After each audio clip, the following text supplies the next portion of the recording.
Սերոբ Գացպյանը շարունակում է մնալ կալանքի տակ և նրա խաբման միջոցը չի փոխվում,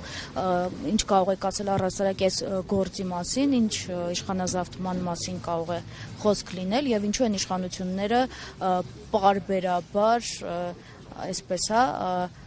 այսպիսի գործերի առանցքում հայտնվում։ Ներկայանամ Անուս Կիրակոսյան Սմբատ, եղբայրը զոհված Շուշիի մատույցներում, ես որպես նվիրյալ տեսակ կանգնում եմ Սերոբ Գասպարյան եւ նման հրամանատարների կողքին, ուրեմն նրա գործը բացահայտչինցու է, մենք բոլորս արդեն տեղյակ ենք, զորքին ինքը ներկապային հրամանատարը եւ նրա զորքը հենց հիմա պաշտպանում է սահմանները, նման պահվածքով իշխանությունները կտրում են հրամանատարին իրենց զորքերից եւ այսպիսով ջլատում հայ ազգային տեսակը, պայքարող տեսակը։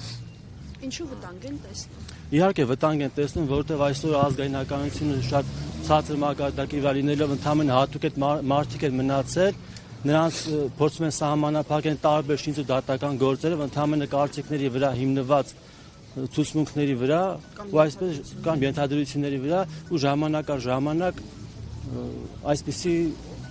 մարդկանց դրա գործեր են։